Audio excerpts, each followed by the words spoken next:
عزیزان گرامی وقار، اللہ تبارک و تعالیٰ کی عطا کردہ نعمتوں میں ہر نعمت ایسی ہے کہ جس کی دیکھ بھال اور جس کی حفاظت اس کے دینے والے خالق سے بہتر کوئی نہیں جانتا۔ آپ کو اللہ نے صحت عطا کی ہے، جسم عطا کیا ہے، تو وہی بہتر جانتا ہے کہ اس کی حفاظت کیسی ہو۔ روح دیا ہے اللہ نے آپ کو، تو روح کی حفاظت بھی اللہ ہی بہتر جانتا ہے، بلکہ کائنات کی ہر شے کو پیدا کرنے والا وہی خلاق ہے، اور وہ حفاظت کے طریقے بھی ہمیں خود سکھاتا ہے اور بتاتا بھی ہے۔ روزہ ایک اعتبار سے جسم کی تمام فاسد اور تمام تر بری بیماریوں کو ختم کرنے کا ذریعہ بھی ہے۔ اسی طرح سے اللہ تعالیٰ نے جب آپ کو مال دیا ہے تو اس مال کی حفاظت کا بھی طریقہ اللہ نے بتایا کہ سال میں ایک مرتبہ تم اپنے مال کی زکوٰۃ نکال دو تو یہ مال کا میل نکل جائے گا۔ اس کو احادیث کریمہ میں بھی بیان کیا گیا ہے۔ آپ اگر دن بھر کام پہ رہتے ہیں تو 2 دن ہو جائے، 4 دن ہو جائے، 8 دن نہ ہو، 8 دن ہو جائے، اگر آپ نہاتے نہیں تو آپ کے بدن سے بدبو آنے لگ جائے گی اور لوگ قریب آنا چھوڑ دیں، اور یہ جسم کی بدبو بڑھتی چلی جائے گی۔ اس کے لیے آپ کو نہانا ضروری ہے۔ کوئی بھی آدمی ہو دنیا میں، وہ اپنے جسم کی صفائی کے لیے نہاتا ضرور ہے، کوئی 2 دن میں، کوئی روزانہ، کوئی 3 دن میں، لیکن نہاتا ہے۔ اسی طرح مال کو بہت دنوں تک اگر کوئی جمع کر کے رکھا ہے تو دنیاوی میل اس پر چڑھ جاتا ہے، اور اگر اس کو وہ نہیں پاک کیا تو اس مال کی بدبو اسے ڈس لیتی ہے، اور اس مال کی بدبو اسے بد اخلاق بنا دیتی ہے اور عیاش بنا دیتی ہے۔ جن لوگوں کے گھر میں زکوٰۃ کا 1 روپیہ بھی باقی رہا، گویا کہ ان کے مال میں پورا حرام پیسہ باقی رہا، اور حرام جب تک گھر کے اندر رہے گا اس کے خیالات بھی فاسد خیالات ہوں گے، اس کے اخلاق بھی گندے اخلاق کی طرح بڑھتے رہیں گے۔ میں آپ کو بتاؤں، کسی کے گھر کے سامنے سے آپ گزر رہے ہیں اور گھر کے اندر اگر کسی نے اگربتی جلائی ہے، بخور لگایا ہے، تو خوشبو باہر آ ہی جاتی ہے، گزرتے ہی پتہ چلتا ہے۔ لیکن اگر کسی کے گھر کا ٹوائلٹ ٹوٹ چکا اور اس کی غلاظت گھر کے اندر بہہ رہی ہے تو اس کی بدبو صرف گھر والے نہیں، باہر والے بھی سونگنے لگ جائیں گے۔ اسی طرح سے حرام مال کسی کے گھر میں ہے تو اللہ کے فرشتے اس گھر کے آس پاس تک نہیں آتے ہیں۔ حرام مال جس کے گھر میں جمع کیا ہوا ہو وہ ایسی ہی بدبو دیتا ہے، اللہ کے فرشتے اس کے قریب نہیں آتے ہیں۔ اسی لیے میرے عزیزو، زکوٰۃ کا نظام لوگوں کو ایسا لگتا ہوگا کہ یہ صرف دان دینا ہے، جیسے دوسرے دھرموں میں ہے، دوسرے ادیان میں ہے، جسے دان جس کو کہتے ہیں کہ جس کو جتنا چاہے وہ دان دینا چاہیے، اور اس کے ہاں ان لوگوں کو بڑھا چڑھا کر کے بھی بیان کیا جاتا ہے۔ دان ایک خیرات ہو گئی، وہ نفل ہے۔ اسلام میں وہ دان دینے کا وہ تو ایک بہت بڑا الگ طبقہ ہے، یعنی خیرات کرنا۔ لیکن زکوٰۃ جو ہے یہ صرف خیرات نہیں، یہ فرض ہے۔ جیسے آپ کے لیے فرض یہ نماز فرض ہے، جمعہ آپ کے لیے فرض ہے، اسی طرح سے صاحب حیثیت کے لیے زکوٰۃ فرض ہے۔ اور اگر اس نے زکوٰۃ نہیں نکالا تو اس کے متعلق قرآن کیا کہتا ہے سنیں۔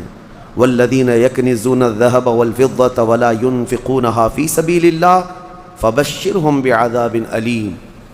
محبوب، جو لوگ سونا اور چاندی کو جمع کر کے رکھ لیتے ہیں اور اللہ کی راہ میں اس کی زکوٰۃ نہیں دیتے یا خرچ نہیں کرتے، آپ ان کے لیے دردناک عذاب کی بشارت دے دیجئے۔ اللہ فرما رہا ہے اپنے محبوب سے، ان لوگوں کو دردناک عذاب کی بشارت دے دے۔ کیا ہوگا؟ یوم یحمى علیہا فی نار جہنم فتکوی بہا جباہہم وجنوبہم وظہورہم ھذا ما کنزتم لانفسکم فذوقوا ما کنتم تکنزون۔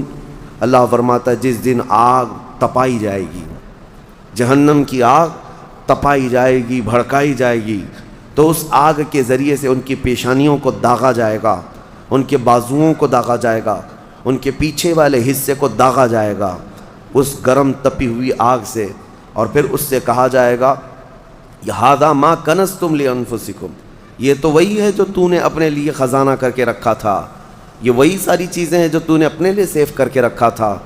فذوقوا ما کنتم تکنزون، جو کچھ تم جمع کرتے تھے اب چکھو آج کے دن، آج اس کو چکھو، یہ کہا جائے گا، اس کو چکھایا جائے گا اور عذاب میں مبتلا رہے گا۔ یہاں تک کہ یہ تو قیامت کے دن کے عذابات کا ذکر ہے، اور قبر کے متعلق فرمایا گیا کہ اس کی میت قبر میں رکھ کر کے چلے جانے کے بعد سے لے کر قیامت قائم ہونے تک ایک خوفناک سانپ اس کے گلے میں پھندا ڈال کر قبر میں بیٹھا رہے گا، اور اس کی ناک کی ہڈی کو ڈستا ہوگا اور چوستا ہوگا۔ وہ قبر والا پریشان اس عذاب سے اس کو دور کرنے کی کوشش کرتا رہے، تو وہ سانپ کہتا ہے کہ تو مجھے کیوں الگ کرتا ہے، میں تیرا مال ہی تو ہوں جسے تو دنیا میں بہت زیادہ عزیز رکھتا تھا، میں تیرا سونا چاندی اور تیرا جمع کیا ہوا مال ہی تو ہوں، تو اب اس سے مجھ سے چھٹکارا اس وقت تک نہیں حاصل کر سکے گا جب تک اسرافیل علیہ السلام سور نہ پھونک دیں۔ میرے عزیزو، یہ جو وعیدیں آئی ہیں ان لوگوں کے لیے ہیں جنہوں نے اپنے مال کا حق اللہ کی راہ میں نہیں دیا۔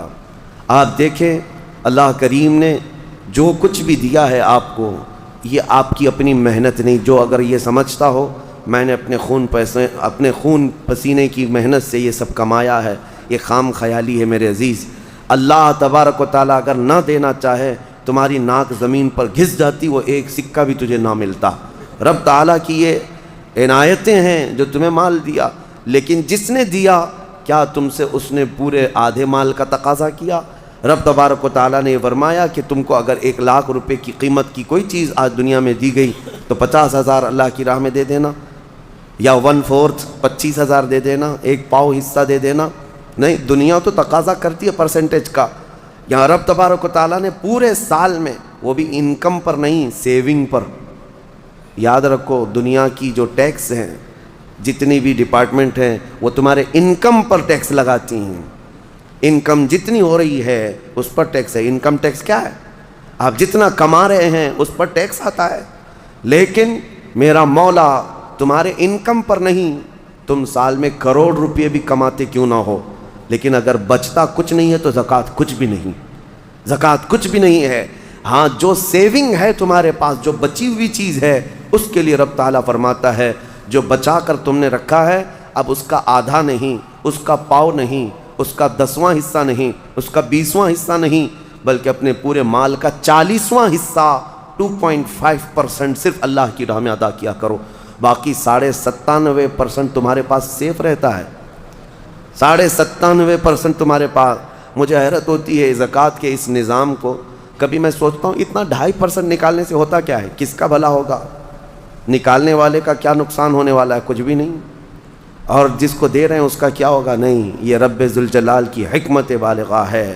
آپ کو میں بتاؤں، رسول اقدس صلی اللہ تعالیٰ علیہ وسلم کے زمانے میں جو غربت تھی مدینے کی، وہ ایسی غربت تھی کہ صحابہ کے پاس پورا جسم چھپانے کے کپڑے بھی نہیں تھے۔ کسی کے پاس 2 کپڑے، کسی کے پاس 1 کپڑا، اور کھانے پینے کی اشیاء کی ایسی قلت تھی کہ وہ صرف 1 یا 2 کھجور پر پورا دن گزار لیتے تھے۔ ان کے پاس ہتھیار خریدنے کے لیے پیسے نہیں تھے، جو جنگوں میں ایسی لکڑیاں لے کر چل پڑتے تھے۔ غربت کا عالم یہ تھا۔ آپ کو میں بتاؤں، جنگ بدر جو ہوئی ہے 17 رمضان المبارک کو، 313 صحابہ میرے آقا کے ساتھ گئے تھے بدر کی وادی تک، 160 کلومیٹر۔ لیکن آپ کو پتہ ہے ان 313 صحابہ کے درمیان صرف 4 گھوڑے تھے، 4 گھوڑے۔ آپ سوچ سکتے ہیں 4 گھوڑے تھے صرف جس پر سواری کی جا سکتی ہے 313 لوگوں کے پاس۔ وہ غربت کا عالم تھا، لیکن نبی کریم صلی اللہ تعالیٰ علیہ وسلم نے یہ زکوٰۃ کا نظام قائم فرمایا۔ میں آج آپ کو بتاؤں کہ حضور پاک کی وفات ظاہری کے بعد صدیق اکبر کا زمانہ آیا، 2.5 سال صدیق اکبر نے خلافت کی۔ اس کے بعد سیدنا عمر ابن خطاب کا زمانہ آیا۔ اب دور خلافت عمر میں حضرت عمر فاروق کی خلافت کا دور ہے۔ اب زکوٰۃ کا نظام بڑھ چکا تھا، اسلام کی سرحدیں بھی بہت دور ہو چکی تھیں، بہت پھیل چکی تھیں۔ یمن کے گورنر سیدنا معاذ ابن جبل رضی اللہ تعالیٰ عنہ صحابی رسول ہیں، وہاں کی زکوٰۃ کلیکٹ کرتے ہیں اور وہ زکوٰۃ مدینہ بھیجتے ہیں حضرت عمر کے پاس، خط لکھ کر کے، امیر المومنین، یمن کے غنی حضرات کی یہ زکوٰۃ ہے، فقراء مدینہ میں اس کو تقسیم کر دیا جائے۔ جب مال مدینے پہنچا، سیدنا عمر فاروق رضی اللہ تعالیٰ عنہ نے لیا، مدینے میں اعلان کیا کہ یمن سے زکوٰۃ آئی ہے، جو مستحقین ہیں وہ آ جائیں۔ 3 دن تک مسلسل اعلان ہوتا رہا، مدینے میں ایک آدمی بھی زکوٰۃ لینے والا رہا ہی نہیں، ہر ایک اتنا کیپیبل ہو چکا تھا کہ زکوٰۃ دینے والے تھے، مدینے میں لینے والا کوئی تھا ہی نہیں۔ یہ اتنا جلدی کیسے ریولیوشن آیا؟ اس غریبی سے کیسے لوگ اس منزل تک پہنچے؟ حضرت عمر فاروق رضی اللہ تعالیٰ عنہ نے پوچھا کہ مدینے میں کوئی آنے والا نہیں ہے زکوٰۃ لینے کے لیے؟ یہ وہی مدینہ ہے جب آئے تھے تو ان کو پانی کی قلت تھی، پانی بھی نہیں پی پا رہے تھے، پیسے دے کر خریدنا پڑتا۔ تو پھر حضرت عمر نے خط لکھ کر کے واپس بھیجا حضرت معاذ بن جبل کو کہ مدینے میں کوئی بھی اب زکوٰۃ کا مستحق نہیں رہ گیا، لہٰذا یمن کے فقیروں میں ہی اس کو تقسیم کر دو۔ حضرت معاذ بن جبل کے پاس یہ مال دوبارہ گیا اور انہوں نے دوبارہ پھر خط لکھ کر کے بھیجا کہ حضور پورے یمن میں بھی کوئی فقیر نہیں رہ گیا۔ یہ نظام مصطفیٰ ہے، یہ نظام مصطفیٰ ہے۔ تم سمجھتے ہو 2.5% سے کچھ نہیں ہوتا؟ بہت بڑا ریولیوشن آتا ہے، بہت بڑا انقلاب آتا ہے، کیونکہ یہ حکم اللہ کا ہے، اور جب یہ صحیح جگہ پر پہنچے گی تو رب ذوالجلال وہ اس کی شان قدرت ہے کہ اس کس غریب کو اٹھا کر غنی بنا دے۔ میرے عزیزو، آج کئی نظام درہم برہم ہے، ہماری زکوٰۃ کا نظام بھی درہم برہم ہے۔ بعض لوگ تو زکوٰۃ کو چاہتے ہی نہیں کہ نکالیں، نعوذ باللہ، وہ عذاب الہی کے شکار ہوں گے۔ وہ چاہے 1 روپیہ بھی بچا کر کے جائیں تو پھر ان کے اوپر یہ قرضہ چڑھا ہی رہے گا مرنے تک، اور موت کے وقت جو اس کے لیے سختیاں ہیں یہ مال کی وجہ سے، اللہ بچائے۔ کچھ کا تو زکوٰۃ پر ایسا معاملہ ہے کہ وہ دینا نہیں چاہتے، اور کچھ ایسے ہیں جو دے تو لیتے ہیں لیکن کہاں دینا ہے یہ نہیں معلوم۔ اس کی وجہ سے یہ نظام ایسا ہو گیا، مستحقین تک زکوٰۃ پہنچتی نہیں، اور کسی جگہ زکوٰۃ جا کر کے جام ہو جاتی ہے، کسی جگہ زکوٰۃ ایک ہی جگہ جا رہی ہے اور وہاں سیف ہوتی گئی، اور جو مستحق تھا وہ مستحق ہی رہ گیا۔ اصل مسئلہ جو ہمارے بیت المال کا تھا وہ نظام ہی نہیں ہے۔ پہلے بیت المال ہوا کرتا، امیر المومنین جو ہوتے وہ سب کی زکوٰۃ کلیکٹ کر کے بیت المال میں جمع کرتے، اور پھر جتنے بھی فقراء ہوتے تھے ان کا رجسٹر ہوتا تھا کہ کون کون مستحق ہے، اور ان کو سال بھر فوکس کر کے بیت المال سے دیا جاتا۔ اگلے سال تک وہ فقیروں کا نام رجسٹر میں ہوتا ہی نہیں تھا، کیونکہ ان کو اتنا دیا جا چکا ہوتا کہ وہ اپنا کاروبار کر رہے ہوتے، اپنی تجارت لگا چکے ہوتے، اور دوسرے سال وہ خود اپنی زکوٰۃ لے کر کے بیت المال میں آتے تھے۔ یہ نظام تھا۔ بہرحال عزیزان گرامی وقار، جتنا بھی ہمارے پاس اب بچا ہے نظام، اس میں اللہ رب العزت کے حضور جانے سے پہلے اپنے مال کو اس کی راہ میں اس کے حکم کے مطابق ادا کر دو، ورنہ جو عذاب الہی قارون کو آیا تھا، آپ کو پتہ ہوگا، قارون دنیا کا سب سے بڑا مالدار آدمی، اللہ تعالیٰ نے اس کو بے حساب دولت دی تھی۔ اسی سے سوچو آپ کہ اس کے خزانے اتنے تھے کہ خزانوں کی چابیاں 70 اونٹوں پر لاد کر لی جاتی تھیں، خالی چابیاں رکھنے کے لیے 70 اونٹ لگ جاتے تھے، تو پھر خزانے کتنے رہے ہوں گے؟ بے حساب اللہ نے اسے مالک بنایا تھا دنیا کا۔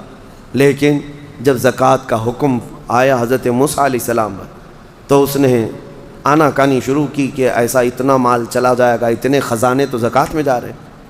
موسیٰ علیہ السلام نے اس کے لیے رعایت کی درخواست کی، تو رب تعالیٰ نے کتنی رعایت کی پتہ ہے؟ کہ قارون کے لیے زکوٰۃ اتنی کہ وہ 1000 میں 1 روپیہ دے، 1000 میں 1 روپیہ دے۔ آج آپ 100 میں 2.5 روپیہ دیتے ہیں، اور اتنے بڑے مالدار کو، کیونکہ رب تعالیٰ بہتر جانتا تھا، جب اس نے اس کا بھی کیلکولیشن کیا تو کئی خزانے زکوٰۃ میں نکل رہے تھے۔ اب اس کا دل نہیں مانا کہ اتنے میں خزانے کسی کو مفت میں یوں ہی دے دوں۔ مال ایک ایسی چیز ہے جب کسی کے دل پر یہ غلبہ کر جاتی ہے تو اپنے باپ کو بھی نہیں تسلیم کرتا، نہ اپنے بیٹے کو تسلیم کرتا۔ اسی لیے میرے آقا صلی اللہ علیہ وسلم نے فرمایا، مال کے طلبگار کتے کی طرح ہیں۔ کتا جو ہے مردہ کھانے کے لیے جاتا ہے، پورا بیل کھا تو نہیں سکتا لیکن دوسرے کتے کو برداشت بھی نہیں کر پاتا، کھاتا تو نہیں ہے پورا، لیکن کوئی دوسرا کتا آئے تو بھونکنے لگے گا، دانت نکالے گا، اس کو چیخ مارے گا۔ یہ حدیث پاک میں مثال اللہ کے حبیب نے فرمائی ہے کہ دنیا کا طلبدار کتے کی طرح ہے، اور دنیا مردار ہے۔ اس مردار کو کھانے کے لیے جتنے جھپٹ پڑے ہیں وہ اپنے سگے بھائیوں کو بھی اپنے کاروبار میں برداشت نہیں کر پاتے، شریک اس کو پارٹنر برداشت نہیں کر پاتے۔ میں یہ عرض کر رہا تھا قارون کے متعلق، اس نے موسیٰ علیہ السلام پر زنا کی تہمت لگانے کا ارادہ کر لیا کہ میں ان کو ڈیمیج کر دوں گا تاکہ پوری قوم میں ان کی امیج گر جائے، ختم ہو جائے۔ لیکن موسیٰ علیہ السلام پر وہ تہمت لگا نہ سکا. جس عورت کو اس نے پیسے دے کر خریدا تھا وہ عورت بول پڑی کہ مجھے قارون نے اتنے پیسے دیے موسیٰ پر تہمت لگانے کے لیے. حضرت موسیٰ علیہ السلام کو جلال آیا. آپ نے صرف اتنا حکم کیا کہ اے زمین قارون کو نگل جا. زمین پھٹ گئی, قارون اندر جانے لگا. عذاب کو اپنی آنکھوں سے دیکھنے کے بعد بھی مال کا جو حریص ہوتا ہے, لالچی ہوتا ہے, اس کی طلب کیا رہ جاتی ہے پتہ ہے؟ اس وقت جب زمین اسے نگل رہی ہے وہ موسیٰ علیہ السلام سے یوں کہتا ہے, اے موسیٰ تم مجھے دھسا کر میرے خزانوں پر قبضہ کرنا چاہتے ہو, میرے مال پر تم قابض ہونا چاہتے ہو؟ موسیٰ علیہ السلام نے کہا اے زمین رک جا, ٹھہر جا. وہ جتنا دھسا تھا وہیں رکا. پھر آپ نے حکم فرمایا زمین اس کے پورے خزانوں کو نگل جا. زمین پھٹ گئی اور ایسے اس کے خزانے ریت بن گئے, پورے دھس گئے. آج بھی وہ مصر میں بحیرہ قارون نام سے فیوم کی ایک جگہ میں موجود ہے. ایک سمندر کی طرح دکھتا ہے جس پر پورا پانی ہے آج, جہاں اس کے خزانے غرق کر دیے گئے تھے. اور اس کے بعد پھر موسیٰ علیہ السلام نے حکم دیا زمین اس کو بھی نگل جا. وہ ہمیشہ کے لیے زمین بوس ہو گیا, ختم ہو گیا. اور اس کا ذکر قرآن پاک میں بھی اللہ تعالیٰ نے فرمایا وَآتَيْنَاهُ مِنَ الْكُنُوزِ, ہم نے اس کو خزانے دیے تھے. لیکن اللہ کی راہ میں جب دینے کی بات آئی تو پھر دل پسیج گیا, اور دل کے اندر نہ جانے کیسے کیسے خیالات آئے کہ میں نہیں دوں گا. آج جس کو مال کی محبت غالب ہو گئی اس کا حشر قارون کے ساتھ ہوگا قیامت کے دن. وہ قارون کے ساتھ اٹھایا جائے گا. میرے عزیزو, مال دینے سے کبھی کم نہیں ہوتا. میں آپ کو بتاؤں 1400 سال کے بعد بھی آج بھی مدینہ طیبہ میں حضرت عثمان غنی کا اکاؤنٹ چل رہا ہے. پتہ ہے آپ کو, ان کے نام کی آج بھی ہوٹل ہے وقف عثمان بن عفان. ان کا خریدا ہوا کنواں آج بھی موجود ہے مدینے میں. ان کے پیسے ابھی ختم نہیں ہوئے, ان کے پیسوں سے میونسپلٹی کا خرچہ آج بھی نکالا جاتا ہے مدینے کا. 14 صدیاں گزر گئی لیکن مال ابھی تک ختم نہیں ہوا عثمان ابن عفان رضی اللہ تعالیٰ عنہ کا. سنا ہے کہ ان کا کھاتا بھی چلتا ہے اور اس کو ہمیشہ ترقی دی جاتی رہتی ہے. میں یہ پوچھنا چاہتا ہوں میرے عزیزو, اللہ کی راہ میں دینے والے وہ عثمان ابن عفان جن کے لیے میرے آقا صلی اللہ علیہ وسلم نے دعا کی تھی. جب جیش العسرہ جنگ تبوک میں جا رہے تھے, نبی پاک صلی اللہ تعالیٰ علیہ وسلم نے اعلان فرمایا کوئی ہے جو اللہ کی راہ میں اپنا مال خرچ کرے؟ حضرت عثمان غنی رضی اللہ تعالیٰ عنہ نے اعلان کیا 1000 اونٹ میری جانب سے اور اتنا ہی ساز و سامان. پھر دوسری بار حضور پاک صلی اللہ علیہ وسلم نے اعلان فرمایا اور کوئی ہے؟ حضرت عثمان غنی دوبارہ اٹھتے ہیں اور کہتے ہیں 1000 اونٹ میری جانب سے اور اتنا ہی ساز و سامان. تیسری بار میرے آقا صلی اللہ علیہ وسلم نے پھر اعلان کیا کوئی اور اللہ کی راہ میں وقف کرے گا؟ حضرت عثمان غنی پھر اٹھتے ہیں اور کہتے ہیں 1000 اونٹ اور میری جانب سے. ایک محفل میں 3000 اونٹ ساز و سامان کے وقف کرنا. اور اس کے بعد میرے آقا نے فرمایا اب عثمان کو جنت میں جانے سے کوئی چیز روک ہی نہیں سکتی. جنت واجب کر لیا انہوں نے اپنے اوپر. میں کیلکولیشن کے اعتبار سے آپ کو ایک تخمینہ اندازاً بتاؤں.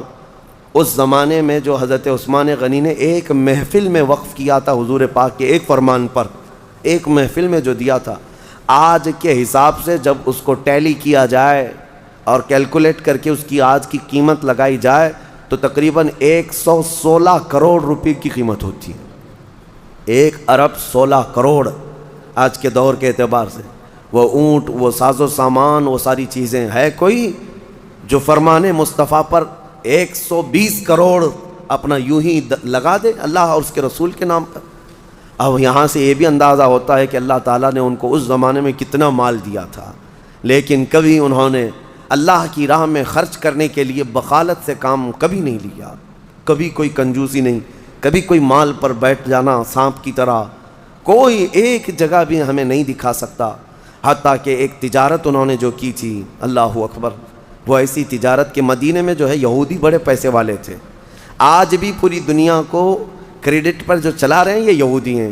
ملٹی نیشنل کمپنیاں سب یہ اپنے پاس رکھتے ہیں, ورلڈ بینک ان کے پاس ہیں. پوری دنیا کی بڑی بڑی کمپنیاں جو آج آپ کو نظر آتی ہیں, وہ الیکٹرانک تمام چیزوں کو لیں یا پھر کھانے پینے کی چیزوں کو لیں یا استعمال کی چیزیں, بڑے لیول کی کمپنیاں جن پر یہ ڈیرا ڈال کر بیٹھے ہوئے ہیں. اور ان کا حال یہی ہے کہ لوگوں کو سود پر دو اور ان کا پورا مال کھینچ لو. اب ہر چیز پر کریڈٹ ہے نا. آپ کو تو کوئی چھوٹا سا سامان بھی لینا ہے تو آپ کو ادھار دے دیا جائے گا اور اس کے بدلے آپ کو سود لے لیا جائے گا. یہودیوں کے یہ فطرت میں برسوں سے ہے، آج سے نہیں، پوری دنیا کو یہ نوٹ پر لا کر کھڑا کی ہیں۔ پہلے نوٹ یہ پیسے نہیں تھے، یہ جو کاغذ کی نوٹ آج آپ دیکھتے ہیں، یہ اگر حکومت نے کہہ دیا کہ آج سے اس کی ویلیو نہیں تو کل سے تو اس کو کچرا اٹھانے کی بھی کام میں نہیں آئے گی، اس نوٹ کی قیمت کچھ نہیں ہے، صرف گورنمنٹ مانتی ہے کہ اس کی اتنی مالیت ہے تو ہم بھی چلا لیتے ہیں، ورنہ فی نفسی ہی اس نوٹ کی کوئی ویلیو نہیں۔ پہلے جو سکے ہوتے تھے وہ سونے اور چاندی کے ہوا کرتے، حکومت آئے جائے لیکن سونے کی اپنی قیمت تو ہوتی تھی، کوئی حکومت چلی بھی جائے سونے کے سکے آپ کے پاس ہیں، چاندی کے سکے آپ کے پاس ہیں، بس اس کا نقشہ ہی تو مٹانا ہے، میلٹ کر کے دوسرا بنا لیتے ہیں۔ لیکن انہوں نے پوری دنیا سے یہ درہم اور دینار کو ختم کیا اور نوٹ پہ لا کر کھڑا کیا۔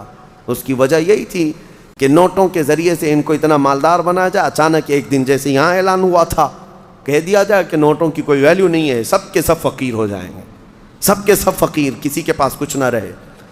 اس زمانے میں مدینہ طیبہ میں یہ یہودی یوں کرتے تھے کہ جو تجارت کا قافلہ ملک شام سے آتا تھا مدینے میں مال بیچنے کے لیے، تو یہ مدینے سے کچھ میل دور جا کر کے پورا مال خرید لیتے تھے اور خرید کر کے مدینے میں لا کر کے اس کو جمع کرتے، پھر 8-10 دن کے بعد اس مال کو ڈبل ٹبل نہیں، پتہ نہیں کتنے کتنے داموں سے یہاں مدینے والوں کو بیچتے تھے، بہت مہنگی چیزیں یہاں مدینے میں بیچتے، لوگ مجبوراً وہ سامان خریدتے۔ ایسے حالات تھے۔ ایک بار ہوا یہ کہ حضرت عثمان غنی کو جب یہ چیزیں ان کی حالتیں معلوم تھیں تو قافلہ ملک شام سے تجارت کا آ رہا تھا، ابھی بہت دور تھا، حضرت عثمان غنی نے جا کر پورا قافلہ خرید لیا، پورا مال خرید لیا، اور خرید کر کے جب مدینے آئے یہودیوں کو پتہ چلا کہ ہم تو لیٹ ہو گئے ہیں، اب پھر سب کے سب دوڑے دوڑے آئے حضرت عثمان غنی کے پاس، دیکھو تمہارا تو یہ کام ہے نہیں، ہم برسوں سے یہ کام کر رہے ہیں، تم اپنا یہ مال بیچ دو۔ حضرت عثمان غنی نے کہا میں نے خریدا ہے، اب میں بیچوں گا، میں تجارت کے لیے لیا ہوں۔ کہا ٹھیک ہے تجارت، تم نفع کما لینا، کتنے میں لیے تھے اس کا ڈبل ہم سے لے لو، جتنے میں لیے تھے اس کا ڈبل ہم سے لے لو، یعنی اگر تم نے 1 لاکھ کی یہ پوری مالیت کا قافلہ خریدا ہے تو ہم سے 2 لاکھ لے لو۔ حضرت عثمان غنی نے کہا کہ میں اتنے کم نفع میں نہیں بیچوں گا اپنا مال۔ تو پھر وہ بحث و مباحثے کے بعد بڑھاتے ہیں، اچھا 2 گنا لے لو، 1 لاکھ روپے کی قیمت کا ہے تو ہم سے 3 لاکھ روپے لے لو، 2 نہیں 3 لاکھ روپے لے لو۔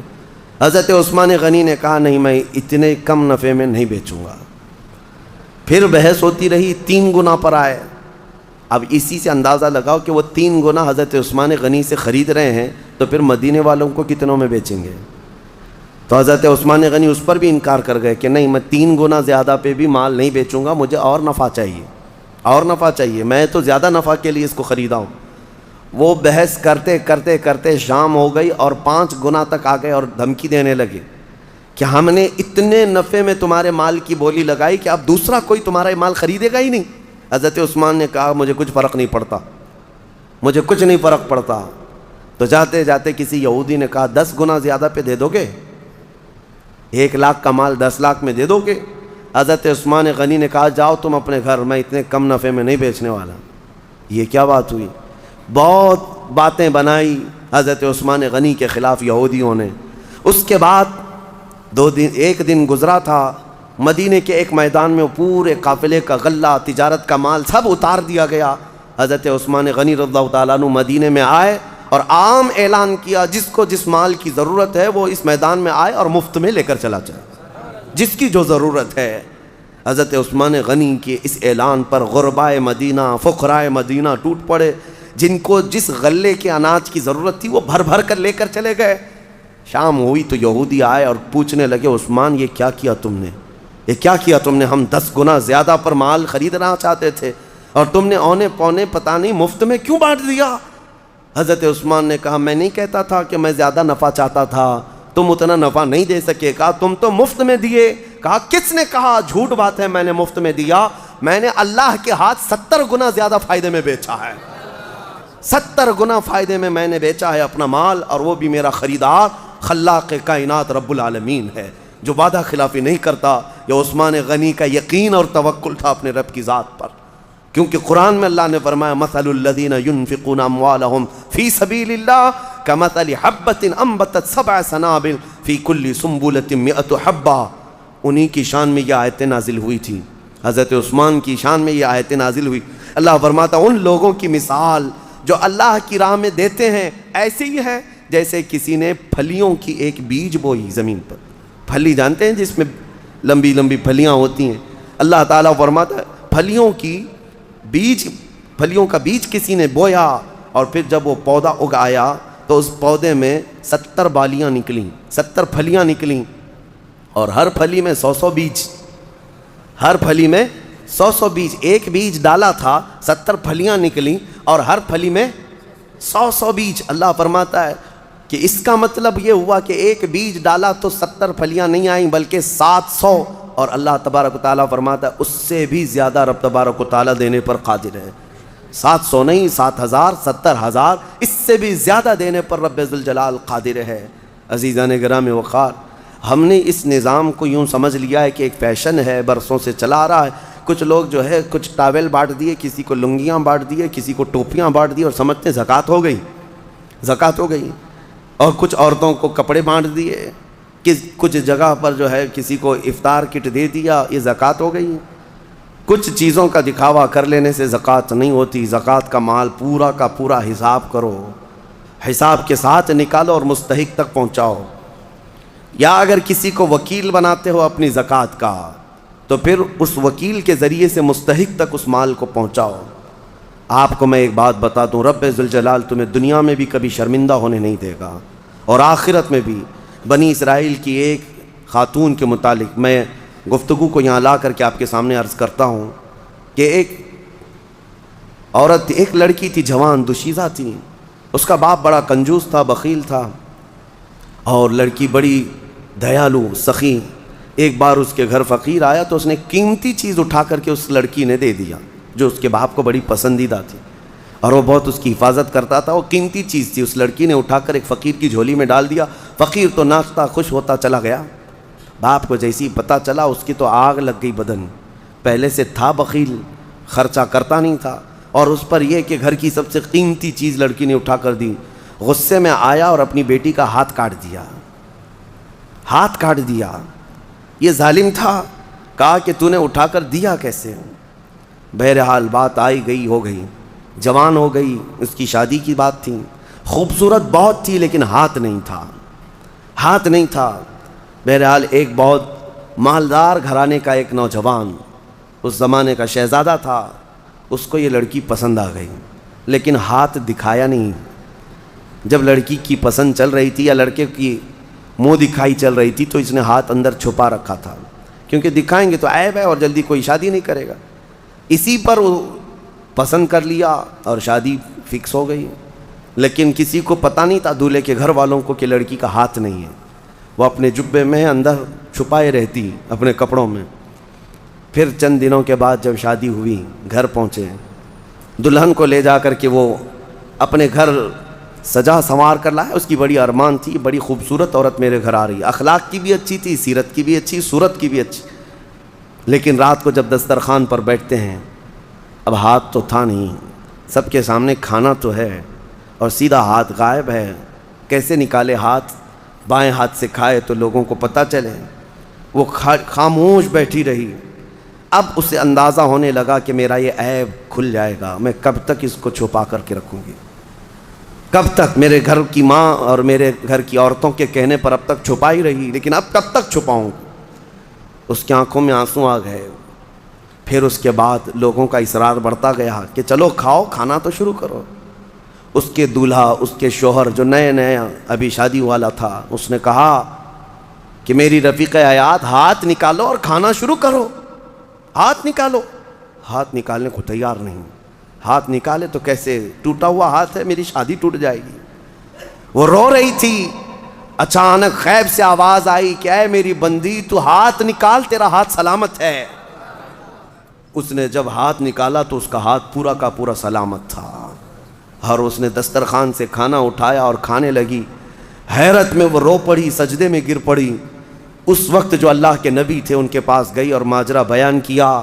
اللہ کے نبی نے کہا کہ رب تعالیٰ یہ فرماتا ہے ہم اس ہاتھ کو کبھی شرمندہ اور ذلیل ہونے نہیں دیتے جو ہمارے راہ میں اٹھا کرتا ہے، جو ہمارے راستے میں اٹھا کرتا ہے، اس ہاتھ کو ہم ذلیل ہونے نہیں دیتے.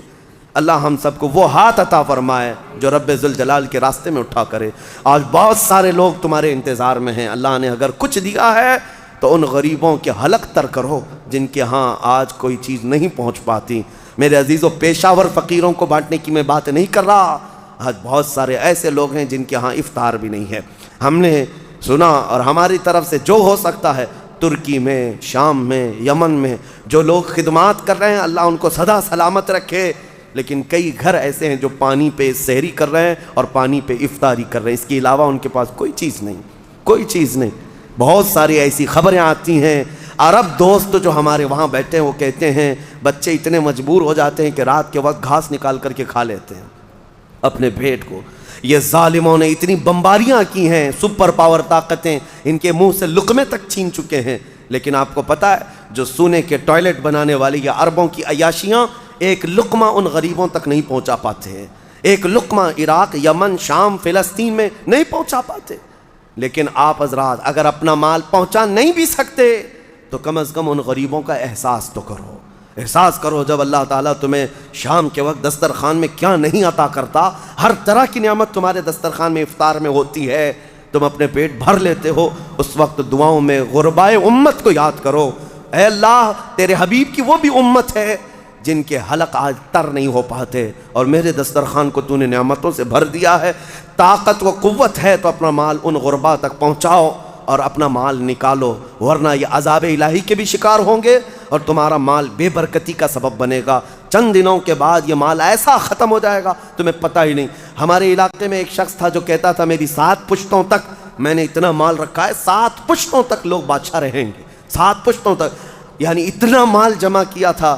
اچانک ایک حادثے میں انتقال ہوا، چند سالوں کے بعد اس کے چچیرے بھائی نے اس مال پر ایسا قبضہ کیا کہ اس کے سگے بیٹے کو کوئی مال نہیں ملا۔ آج بھی وہ شخص موجود ہے، 10-10 روپے کی بھیک مانگتا ہے، اسی بڑے مالدار کا آدمی، وہ اپنے پان کے لیے، اپنے کھانے پینے کے لیے 10 روپے کی بھیک مانگتا ہے، جس کا باپ کہتا تھا کہ 7 پشتوں تک میرا مال چلے گا۔ میرے عزیزو، رب تبارک و تعالیٰ کے چاہے بغیر کچھ نہیں چلے گا۔ آؤ اللہ رب العزت کی بارگاہ میں دعا کرتے ہیں کہ مولا کریم ہمیں دنیاوی مال اور حرص سے محفوظ فرمائے، اور رب قدیر ہمیں اس کی بارگاہ میں جانے کے وقت پاک و صاف اور ستھرا چہرہ لے کر جانے کی توفیق عطا فرمائے۔ مولا رمضان المبارک میں غربائے امت پر تو رحم فرما دے، یمن، شام، فلسطین، عراق، افغان، برما، جہاں جہاں مسلمان قسم پرسی کے عالم میں ہے، اے رب کائنات اس رمضان میں انہیں کشادگی عطا کر دے، ان کے لیے امن و امان پیدا فرما دے، ان کے دسترخوان کشادہ فرما دے، انہیں خوشحالی کی طرف لے آ۔ اے اللہ، تیرے حبیب کی امت جو بلک رہی ہے اس کی تو دستگیری فرما۔ وصلی اللہ تعالی علی خیر خلق محمد وآلہ وصحبہ اجمعین، وآخر دعوانا ان الحمد للہ رب العالمین۔